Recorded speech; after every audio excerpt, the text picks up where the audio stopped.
សួស្តីបងប្អូនទាំងអស់គ្នានឹងហើយអានេះដោយសារគាត់ទូរស័ព្ទគាត់នឹងពេលដាក់ស៊ីម2ហ្នឹងហើយដាក់ស៊ីម2ដល់ពេល call ទៅ call បានតែស៊ីមតែមួយដល់អញ្ចឹងគាត់យកសំឲ្យកំណត់ឲ្យដល់អញ្ចឹងឆ្លៀតឱកាសនេះធ្វើវីដេអូបង្ហាញបងប្អូនតែម្ដងទៅនឹងហើយដោយសារខៃឡូបងប្អូនណាខ្លះដែលជួបបញ្ហាបែបហ្នឹងអាចកំណត់ខ្លួនឯងបានដោយងាយៗហ្នឹងហើយមិនថាទូរស័ព្ទមកអីទេគឺប្រើដូចគ្នាហ្នឹងតែវាត្រូវឲ្យយើងជ្រើសរើសស៊ីម1ស៊ីម2ស្រេចហើយមែនទេនឹងហើយដល់ពេលដែលបងប្អូនចុច call ទៅអ្នកណាម្នាក់អញ្ចឹងពេលចុចទៅវាឲ្យយើងរើសស៊ីម1ស៊ីម2ហើយដើម្បី call ចេញតែទូរស័ព្ទនេះអត់ទេចឹងហើយពេលជំរើសពេលខ្ញុំចុចទៅគេអញ្ចឹងយើងចុចទៅគឺវាទៅតែម្ដងនេះហ៎គឺអត់ដឹងថាទៅអត់ដឹងថា call sim ណាទេហ៎នឹងអត់ដឹងថា call sim ណាទេដល់អញ្ចឹងវិធីនេះគឺយកមកចែកម្លែកបងប្អូនតែម្ដងទៅនឹងហើយទី1នៅលើទូរស័ព្ទនេះគឺប្រហែលជាមក Oppo នឹងហើយអត់បានចូលមើលទេហ្នឹងហើយគាត់យកមកដល់ឲ្យបញ្ញាប់គាត់បញ្ញាប់ដែរគាត់ឲ្យជួយដោះឲ្យគាត់ផងព្រោះអីនេះកន្លែងនេះវាអត់មានលេខឲ្យយើងរើសពេលយើងចុច call គឺ call ទៅហ្មងហើយគឺយើងកំណត់ sim ណាគឺនៅ sim នឹងដល់អញ្ចឹងវីដេអូនេះចង់ចែកម្លែកបងប្អូន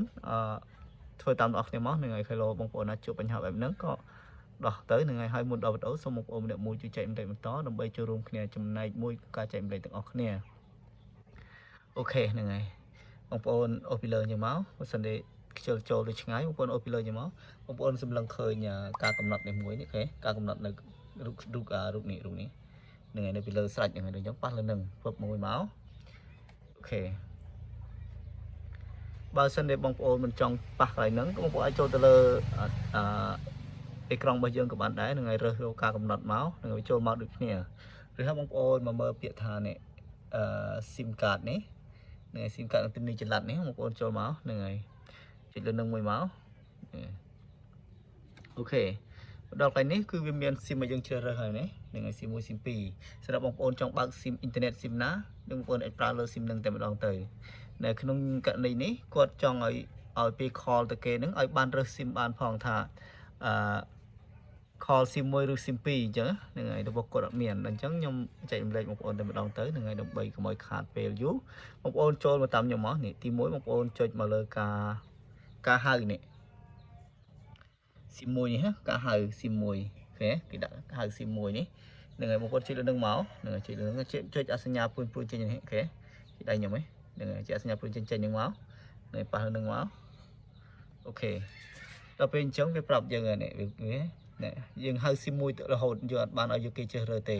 ដល់អញ្ចឹងបងប្អូនមករើពាក្យថាសួរជានិច្ចណាហ្នឹងហើយសួរឲ្យវាសួរយើងជានិច្ចថាយើងទេ SIM ណា call SIM ណាអញ្ចឹងហ្នឹងហើយនោះតិចយើងមកតិចប៉ុណ្្នឹងមកនេះហ៎បងប្អូនតិចប៉ុណ្្នឹងហើយចេញមកហ្នឹងហើយអូចេញមកអូខេដល់អញ្ចឹងបងប្អូនចុចមកលើការ call ទៀតមកនេះសញ្ញា call យើងមកហ្នឹងហើយចុចលើសញ្ញា call នឹងមកប៉ះនឹងមួយមកឬបងប្អូនសាកទេម្ដងទៀតហ្នឹងហើយអត់សអត់ខ្ញុំលេខខ្ញុំផ្ទាល់ខ្ញុំសាកទេទៅលេខខ្ញុំណៃអូអីយ៉ា93 6គាត់306ហ្នឹងហើយដល់អញ្ចឹងខ្ញុំចុច call ហ្នឹងហើយខ្ញុំចុច call ទៅតើវាចេញដូច call ចេញតែម្ដងឬមួយឲ្យយើងជ្រើសរើសចុច call ទៅពឹបនេះអូខេវានឹងបង្ហាញឲ្យយើងរើសហើយតើយើងត្រូវ call លើ SIM ណាណាឬ SIM មួយណាដល់អញ្ចឹងបងប្អូនចុច call មកចុចរើស SIM ទៅហ្នឹងហើយ SIM ណាបងប្អូនចុចរើសខ្លួនឯងទៅហ្នឹងហើយតែសម្រាប់ខ្ញុំហ្នឹងហើយចេញបែបនេះហើយគឺយើងរើស SIM បានហើយយើងចង់ call SIM ណាក៏បានដែរណាបងប្អូនណាហ្នឹងហើយ